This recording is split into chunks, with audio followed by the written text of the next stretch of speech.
Olá pessoal do terceiro ano do ensino médio, aqui é o professor Sandro de redação e a gente vai continuar dando sequência ao assunto dissertação argumentativa. Pessoal, esse assunto é o assunto da unidade, mas é um assunto que vai acompanhar vocês durante o ano inteiro, lembrem disso. Nós temos outros conteúdos de redação para trabalhar esse ano? Claro que sim. Entre esses conteúdos, eu vou trabalhar com vocês, por exemplo, as novas regras ortográficas. A gente vai trabalhar, por exemplo, pontuação, a gente vai trabalhar o uso de vírgula, entre outros assuntos. Mas todos esses assuntos, eles circularão ao redor do grande tema, que é o tema de quem quer fazer a redação do Enem e tirar nota máxima, quem quer fazer concurso público e arrebentar em qualquer concurso público no Brasil, e o assunto é dissertação argumentativa. Com isso, depois de dizer isso, eu não posso também deixar de lado o fato de que a gente está utilizando um livro didático de apoio para o ano inteiro, que é o livro Português Contemporâneo, Diálogo, Reflexão e Uso, da editora Saraiva, certo? Entre esses autores nós temos o William Cereja. A gente vai utilizar ele até o final do ano como base para nossas aulas. Vamos em frente. Bora relembrar o que a gente viu na última videoaula. Na última videoaula eu trabalhei com vocês o conceito do que é dissertação.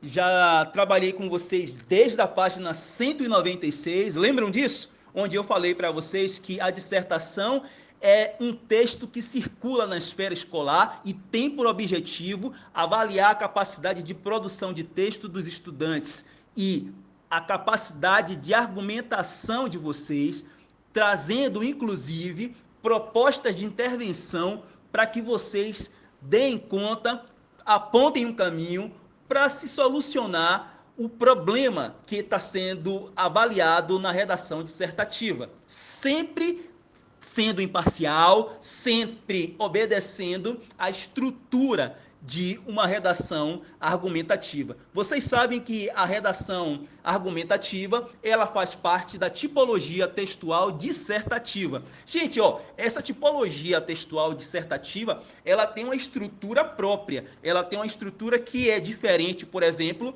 do texto poético, do texto lírico, onde você tem no texto lírico, no texto poético, você tem a estrutura em versos e em estrofes, e o texto ele é alinhado, centralizado. Se a gente for pensar, por exemplo, ele no Word, ele estaria sendo utilizado aquele link centralizar.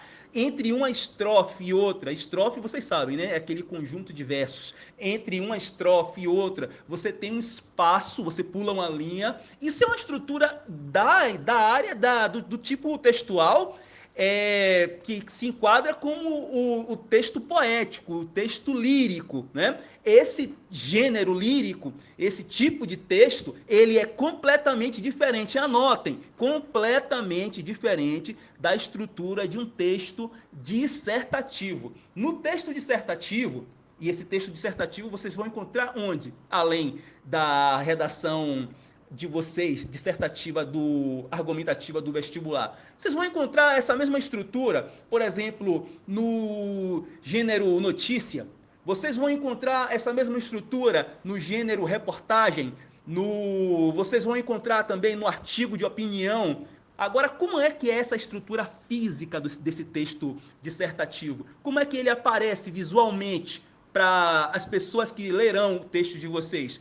Da seguinte forma: a estrutura de um texto dissertativo sempre vai ter introdução, desenvolvimento e conclusão, gente. Aí na introdução vocês vão utilizar algo em torno de 4 a 6 linhas, mas não quer dizer que tenha que ser exatamente assim, tão preso a essa regra. Eu falei de 4 a 6, mas pode ser, por exemplo, de 3 linhas, não tem problema. A introdução só não pode ser muito grande, certo?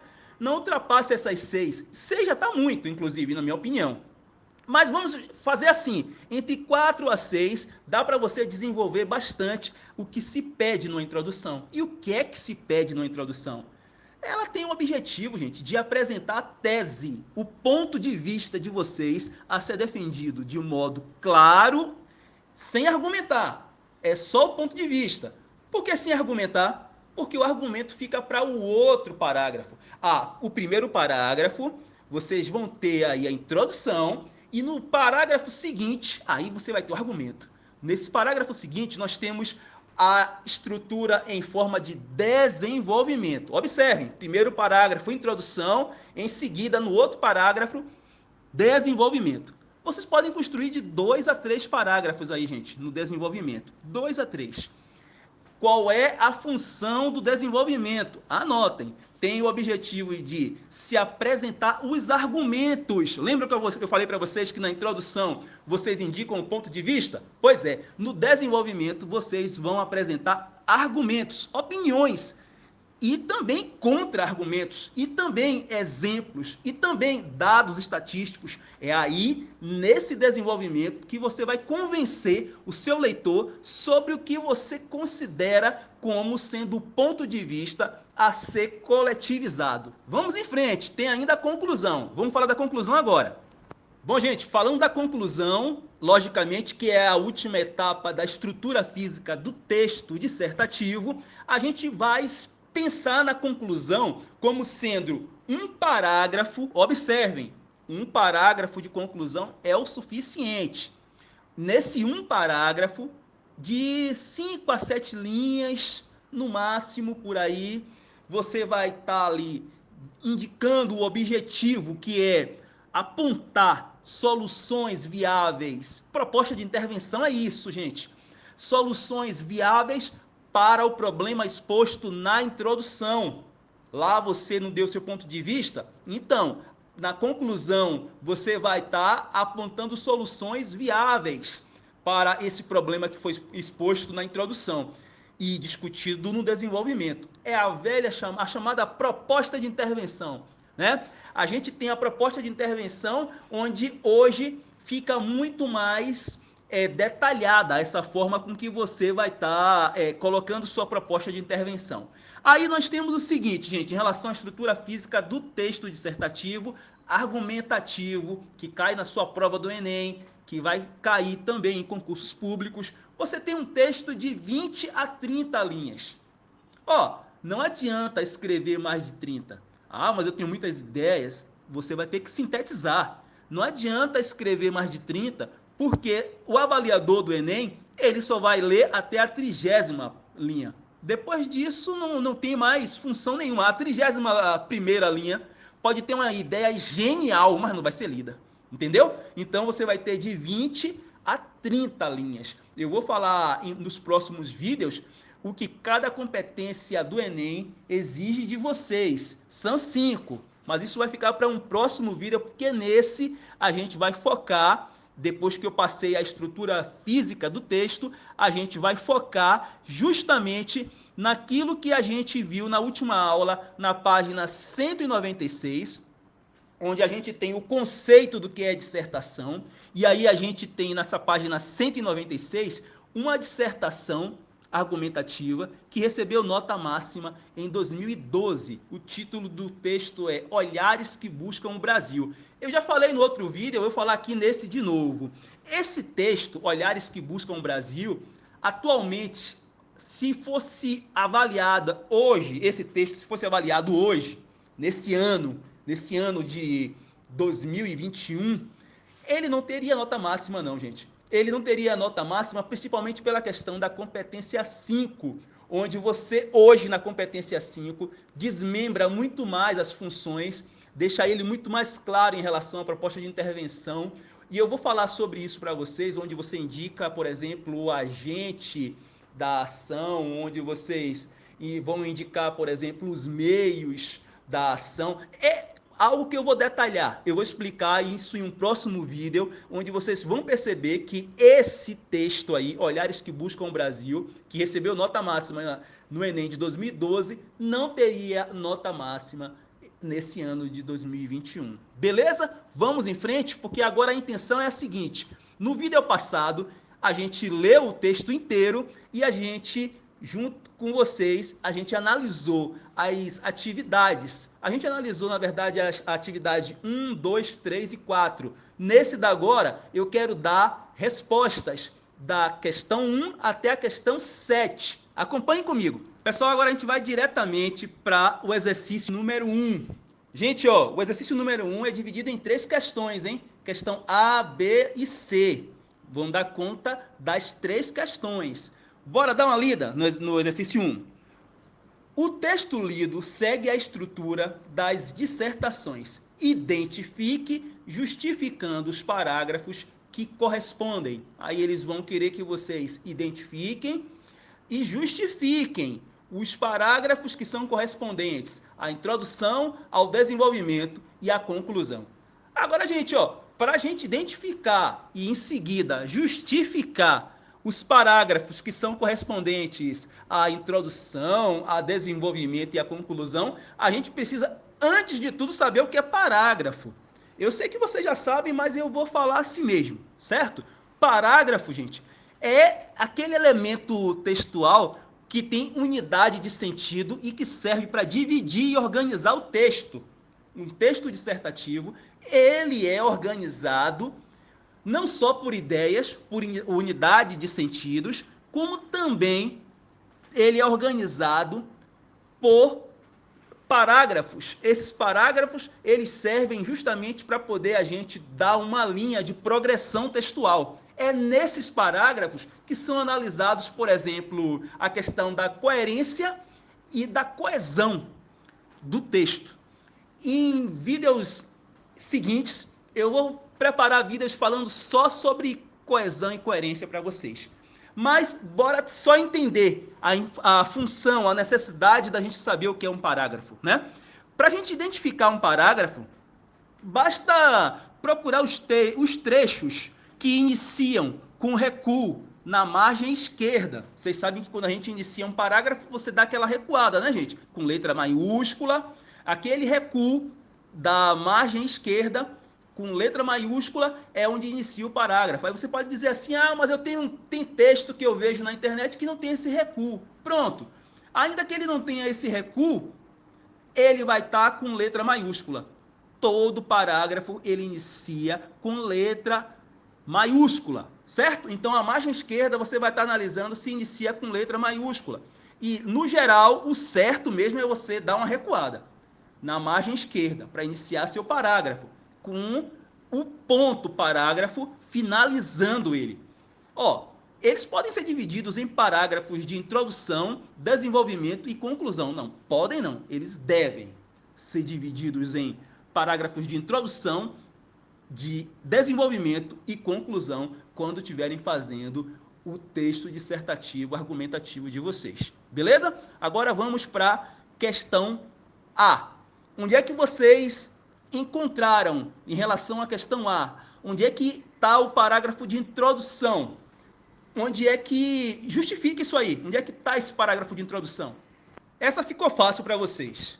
Vocês vão encontrar o parágrafo de introdução justamente no primeiro parágrafo. Introdução já está dizendo, né? Introdução, o início, né?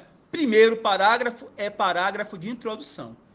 Aí eu quero justificar. Eu vou justificar dizendo o seguinte, anotem.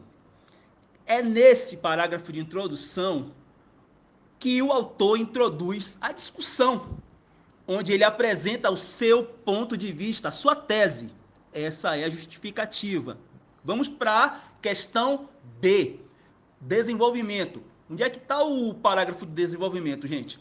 Ele está após o parágrafo de introdução.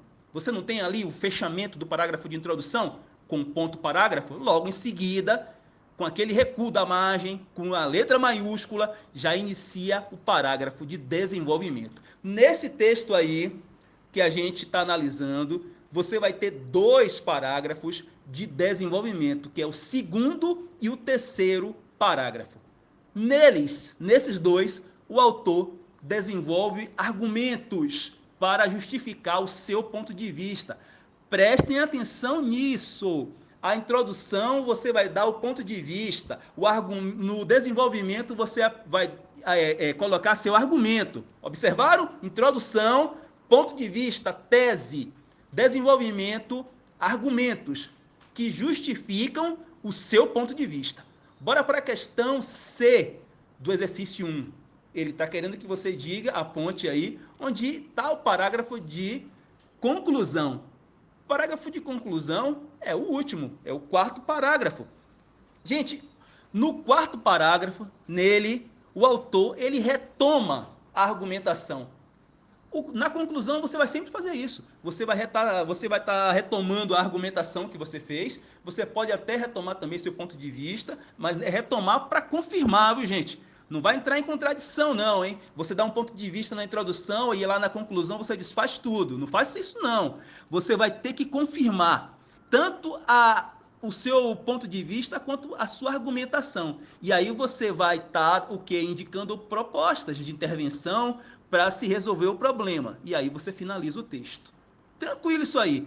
Exercitando, vocês vão ver que não tem nenhum bicho de 7 cabeças. Aí a gente vai para o segundo exercício. Vou ler para vocês. Seguindo a orientação dada na proposta da prova do Enem, o texto adota um ponto de vista.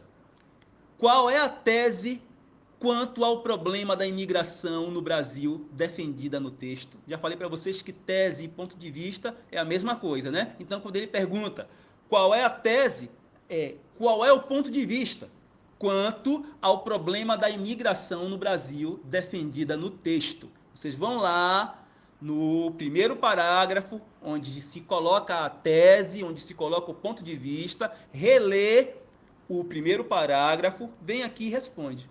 A tese é a seguinte, olhe só a resposta. A tese é a de que o Brasil tem atraído muitos imigrantes, mas não tem políticas públicas para recebê-los. Essa é a tese do autor desse texto. Esse é o ponto de vista dele, certo? Eu espero que vocês estejam conseguindo responder da maneira correta até aí. Mas também, se não tiver respondido da maneira correta, é só a gente fazer as correções, né? A gente tem muito exercício para fazer durante o ano nessas videoaulas. O interessante é que quando eu fizer um vídeo onde eu coloco o exercício para vocês, tentem dar o melhor de vocês. Porque essa é uma preparação não só de interpretação textual, porque vocês estão interpretando o texto e vocês sabem que prova de Enem, prova de concurso, não é só redação. Você tem também lá a parte de língua portuguesa, onde vocês, língua portuguesa que eu falo a parte de gramática, onde vocês vão estar não só respondendo questões voltadas para a gramática, relacionadas à morfologia, à sintaxe e à fonologia, mas também de interpretação de texto. Então, é um treino aí de interpretação de texto, isso que a gente está fazendo. Além do que a gente está aprendendo a estruturar uma redação dissertativa. É um 2 em 1 aí, né? A gente tem que dar o nosso melhor. Espero que vocês estejam respondendo da maneira correta. Mas se não tiver, não tem nada perdido. A gente só está começando. Bora para o exercício 3. Exercício 3, vou ler para vocês. Para fundamentar a tese, para fundamentar o ponto de vista que defende, o autor organiza seus argumentos em 2 parágrafos. Ou seja, ele organiza em 2 parágrafos de desenvolvimento e, conforme solicitado pela prova do Enem, apresenta uma proposta de intervenção.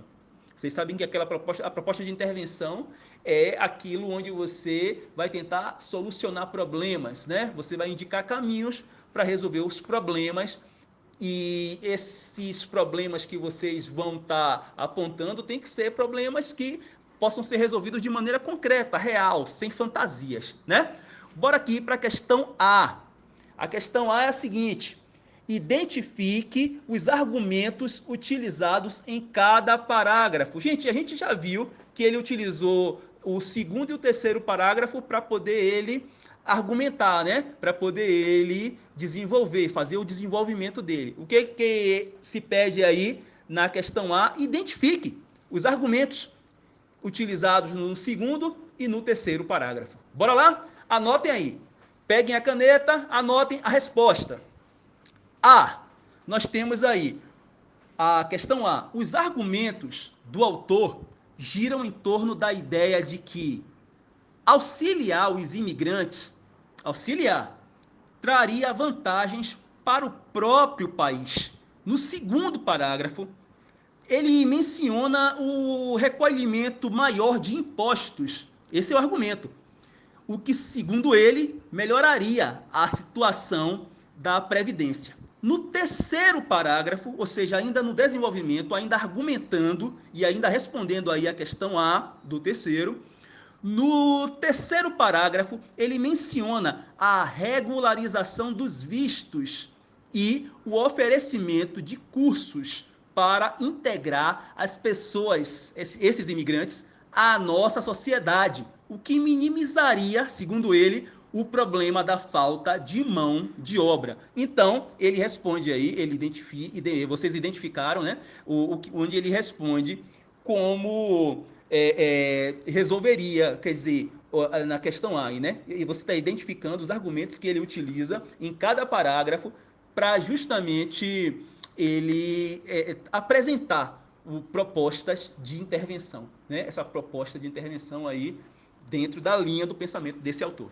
Gente, ó, o interessante aí desse texto é que vocês observem que no próprio desenvolvimento dele, ele já coloca também propostas de intervenção, né? O argumento dele já abre portas, já é também, no argumento, já é também uma proposta de intervenção, né? Ele termina fazendo um 2 em 1 aí. Claro que essa proposta de intervenção, como eu já falei para vocês, atualmente vocês precisam desmembrar, vocês precisam detalhar ainda mais a proposta de intervenção e nos próximos vídeos eu vou detalhar com vocês como é que fica mais clara essa proposta de intervenção, né? Mas observem que você pode também colocar proposta de intervenção não só na conclusão, mas também no desenvolvimento ali, você já pode iniciá-la, né? Isso tudo que eu estou falando é para a gente ir para a questão B do terceiro, onde temos aí na questão B do terceiro a seguinte pergunta: qual é a proposta de intervenção sugerida pelo autor, ou quais são as propostas de intervenção sugeridas pelo autor? Essas propostas, a gente já encontra elas ali, né, girando em torno do desenvolvimento e caminhando pela conclusão, né? Vamos lá, vamos dar uma resposta para eles aqui em relação a isso. O que é que o autor colocou aí como proposta de intervenção? Lembrando que proposta de intervenção é, na verdade, o quê? A saída que o autor do texto, que vocês também, quando forem autores de texto, a saída que vocês vão estar dando para resolver o problema, esse problema tema da redação. No caso desse autor aí, qual foi a sugestão dele para resolver o problema? Anotem, como resposta, ele disse o seguinte: proposta de intervenção seria regularizar a situação dos imigrantes e qualificar a sua mão de obra. Regularizar a situação dos imigrantes e qualificar a sua mão de obra, a fim de que eles possam se inserir no mercado de trabalho e contribuir para o crescimento do país. Anotaram? Pronto. Que agora a gente vai para a quarta questão, o quarto exercício. O quarto exercício ele é dividido em 3 questões, certo? A gente vai dar conta de cada um. Vamos em frente. Bom, vamos dar uma lida aqui no quarto exercício. Vamos lá. Na conclusão, o autor, para finalizar o texto, faz uma retomada tanto de seus argumentos como de uma imagem que ele apresentou no início do texto. Questão A. Quais argumentos são retomados? Aí a gente vai ver o seguinte, gente. Argumento tem a ver com qual o parágrafo? Parágrafo de desenvolvimento, né? Então, assim, se a gente vai pensar aqui para responder a questão A do quarto exercício, a gente vai pensar em quais argumentos são retomados, a gente vai dar uma olhadinha novamente nos parágrafos de desenvolvimento, o segundo e o terceiro parágrafo. Quando a gente lê lá o segundo e o terceiro parágrafo de desenvolvimento, a gente vai observar o que é que na conclusão foi retomado desses 2 parágrafos. Entenderam? A conclusão ele retoma pensamentos dos parágrafos anteriores. Mas qual é a intenção de você retomar argumento?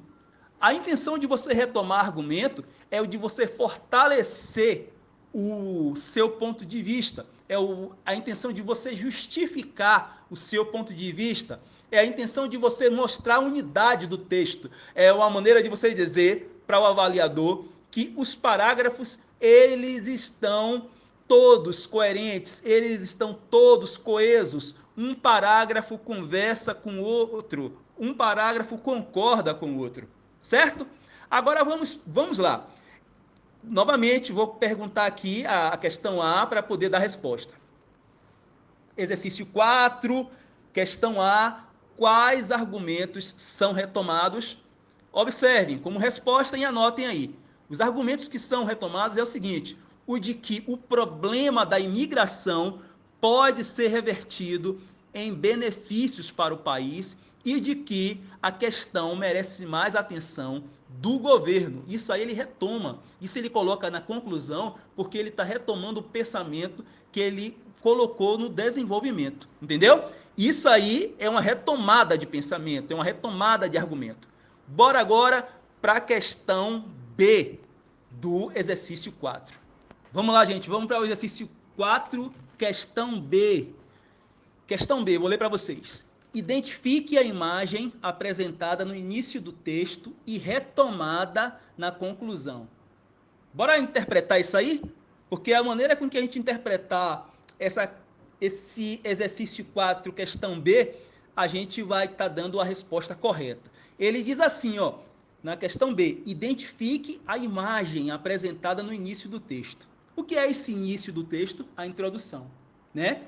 E retomada na conclusão. Aquilo que está lá na introdução, que é retomado com outras palavras na conclusão.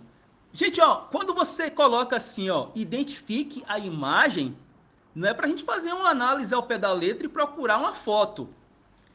Identificar a imagem aí é identificar a maneira descritiva que ele fala sobre o tema. Vocês fazem o tempo inteiro isso.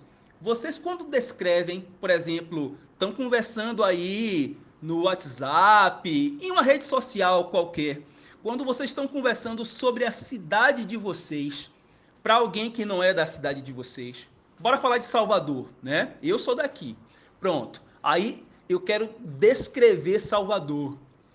Eu estou construindo uma imagem de Salvador. Aí eu falo da geografia de Salvador, eu falo sobre os relevos, a cidade alta, a cidade baixa. Eu vou construindo uma imagem para a pessoa. Quem está ouvindo aquilo que eu estou falando é como se estivesse visualizando também. E se eu for bom em descrição, a pessoa imagina muito melhor, né? A pessoa, quando me vê falando sobre o clima, né, a temperatura de Salvador, quando fala das praias, quando eu falo até também dos problemas, né? Quando eu falo, por exemplo, da superpopulação, quando eu falo do problema de infraestrutura, quando eu falo sobre a violência urbana, eu estou construindo uma imagem, né? Ou seja, eu estou criando como se eu estivesse criando uma fotografia de Salvador. Isso vale para qualquer tema. Nesse caso aí, quando você vê exercício 4, questão B, ele pedindo para identificar a imagem, é isso. Onde é que está aí essa imagem que ele está construindo? O que é que ele descreve que pode ser visto como se fosse uma fotografia? Identifique a imagem apresentada no início do texto, que é retomada na conclusão. A imagem que ele constrói aí, gente, que ele apresenta, é a de que todo mundo está olhando para o Brasil. Vocês lembram do que ele colocou lá na introdução, né, gente? Se vocês não lembram, retomem o primeiro parágrafo, onde ele diz assim: ao despontar como potência econômica no século XXI, o Brasil tem cada vez mais atraído os olhares do mundo, chamando a atenção da grande mídia. Observem como ele vai construindo uma imagem do Brasil, né? O Brasil como potência econômica do século XXI, o Brasil tendo cada vez mais atraído olhares das pessoas, chamando a atenção da mídia, de grande empresa, de outros países. Aí ele fala assim: contudo, é um outro olhar não menos importante que deveria começar a nos sensibilizar mais. E aí ele diz: qual é o olhar? O olhar marginalizado, o olhar cheio de esperança, daqueles que não têm dinheiro, dos famintos, desempregado. Observem como ele vai construindo a imagem, o olhar, esse olhar que ele está mais preocupado, o olhar daquelas pessoas que são marginalizadas, cheias de esperança, pessoas famintas, desempregadas ao redor do globo. São pessoas com esse perfil que majoritariamente contribuem para o crescente volume de imigrantes no país. Observaram como ele construiu uma imagem aí do Brasil e a imagem desses olhares? Então, volta para exercício 4, questão B. Identifique a imagem apresentada no início do texto, na introdução. Qual é a imagem que ele apresenta, depois ele retoma? Resposta: a de que todo mundo está olhando para o Brasil. Entenderam aí? A gente tem que saber como interpretar o texto, que é para poder a gente ver que essa função da retomada da imagem, da retomada do argumento, enriquecem, são estratégias que enriquecem o nosso texto dissertativo, dá uma ideia de coesão e de coerência do texto. O texto ele é uma unidade que conversa, os parágrafos conversam entre si. Beleza? Bora para exercício 4, questão C. Vamos lá, pessoal, vamos dar uma lida aqui no que pede essa questão C. Explique como essas retomadas contribuem para a estruturação da dissertação. Que retomadas são essas? As retomadas de imagem, de uma construção de uma imagem descritiva, que está lá no ponto de vista, na introdução, onde o autor ele impõe uma linha de ponto de vista, uma linha de tese que ele vai defender, e a retomada de argumentos que reforçam o ponto de vista. Esses argumentos eles estão lá nos 2 parágrafos de desenvolvimento, como a gente já viu. E aí você tem uma retomada tanto da imagem, e nesse caso, se você retoma uma imagem que está na introdução, você está retomando, na verdade, o seu próprio ponto de vista. Quanto à retomada dos argumentos no desenvolvimento dos 2 parágrafos de desenvolvimento, você nesse momento está querendo contribuir de que forma para a estrutura da sua dissertação? Vocês têm como resposta o seguinte, anotem aí: as retomadas, elas ajudam a criar uma unidade, gente, no texto. Uma unidade. O texto ele não está atirando para todos os lados. Ele é um texto onde ele, do início ao fim, caminha na mesma linha de pensamento. E essa linha de pensamento que mantém a coerência do texto também mantém a coesão. Essa ligação é tão forte que o parágrafo primeiro conversa com o último conversa com o primeiro e com o segundo. Entenderam? Pois dá uma ideia de que os argumentos eles convergem, caminham para um único fim, que é o quê? A defesa da tese, do ponto de vista. Essa estratégia ela serve para reforçar tópicos que já estavam sido ditos nos parágrafos anteriores. E contribui também para uma fluidez. O texto flui, ele caminha com tranquilidade. Perceberam? Pronto, é isso aí.